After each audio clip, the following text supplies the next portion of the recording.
Hi guys and welcome back into hacking. Now here we are talking about hacking and we're gonna separate our hacking teams or modules into three different ones. So by now we've learned how to gather information, how to enumerate, and now we are into the kicking tires part. So we're gonna separate our hacking into system, web application, and wireless. Now I'm gonna explain why in details. So basically we have three types of hacking: system, web application, and wireless, and we have to choose for which one to go first, or which one to save as a last resort, and of course to make some kind of priorities. Depends on the result from the information gathering. So let's start with the system hacking one. System hacking is hacking or attacking towards infrastructure. So we are attacking servers, we are attacking gateways, we are attacking firewalls. So basically we are penetrating systems using packets. So that's what we are doing right there. We are sending packets, and using that packets we can manipulate different services, different infrastructure in order to do our job. So that's the core of system hacking. System hacking depends on absolute software, basically old web servers, old services, open ports that are not supposed to be open at all, and have communication running on them somehow. It also depends on network firewall misconfigurations, and this can be running softwares, running services that's not supposed to be running, with weak passwords, with ability to basically, for example, anonymously login. This also misconfiguration and permission misconfiguration and so on. System hacking is great, but nowadays in the modern system there are a lot of IDS, IPS firewalls. There are firewalls on every single machine, and if the software is up to date, and if all the ports needed are open and all other are closed, there is nearly impossible to go for system hacking or infrastructural hacking.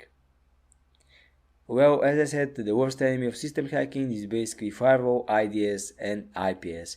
If the infrastructure is strongly configured, it's really hard to bypass those things. Yeah, it's working, it's great, but it's hard. So the next hacking is basically web application, and what I mean by that. So here we're going to use and manipulate the web application in order to do our job. So we are not interfering here with firewalls, we are not interfering here with gateways, we are interfering with the web application itself. So we can send different parameters into the web application, and based on that parameters we can get some output. So here we are not directly sending packets, we are inputting different parameters and testing different parameters and seeing how the web application can react. So we can force the web application to conversion. So we can force basically the web application to execute commands to bypass firewall port by different parameters. So we are not directly sending packets to them. And all the packets that we are sending as requests are basically okay, since the firewall cannot determine if we are basically sending us malicious requests or not. So basically here we are dealing with security checks, we are dealing with code misconfigurations, and we are dealing with missing security implementations and more. Basically that's what we are searching for here. We are sending different requests or parameters, and we are looking for that specific things.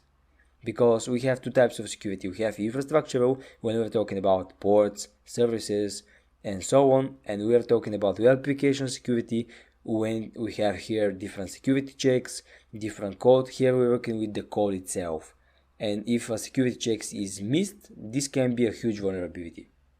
Let's say, for example, missed security checks can be checking for files extension. So that means we can upload files with extension PHP, for example, or Python, and execute such files and get a reverse shell and so on, and bypass any kind of firewall.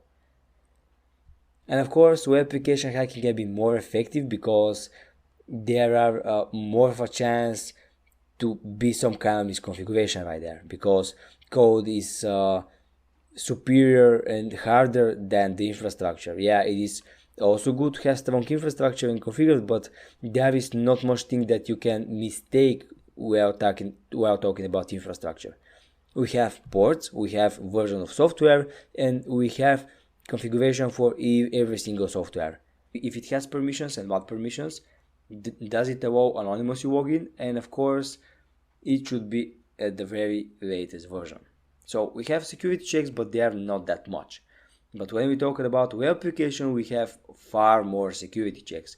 We have security checks for login, we have security checks for file upload, we have security checks for commentary sections, we have security checks for basically anything right there. Anything can be basically transmitted throughout security sections. Any post request without security sections can make a mistake and can cause an issue. So the chance of someone mistaking something in the web application is huge, and even nowadays there are, for example, cross-site scripting attacks on Google. There are guys who found cross-site scripting vulnerability.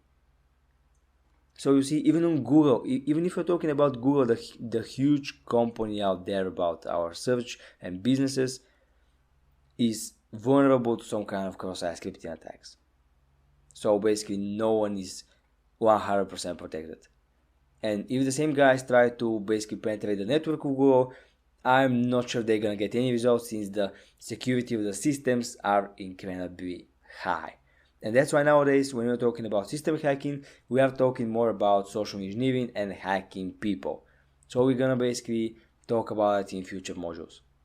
And of course our worst enemy here is security frameworks and mechanisms when they combine different security checks and they implement all of them. So we have to try to bypass, search for another one, and so on. And the last one is wireless hacking, and why I put that last, because in most of the cases we are attacking servers or web applications far more away from us. So basically we don't have physical access, and a wireless hacking is toward the infrastructure, but it depends on having physical access. You cannot hack a wireless network without having a physical access. And also you're gonna need additional hardware, like different antenna or different wireless adapters which supports packet injection and monitor mode. And basically it requires a lot of things. So of course this is a really good option if you have the opportunity to. So if your engagement is closer and you can go there by yourself, you can try go for the wireless hacking. You can try out different networks, because huge company has more than one networks. And basically from there you can escalate your way in your privileges way more faster, because since you are in the network, you can implement a lot of attacks like man in the middle, DNS spoof, and so on. So wireless hacking is really good when you have the opportunity for. And our worst enemy is strong password and social engineering awareness, because if the gateways and the networks have a really strong password that you're gonna not have by any chance in your dictionary, you should go for social engineering attacks. So guys, thank you for watching, and now let's bring it to action.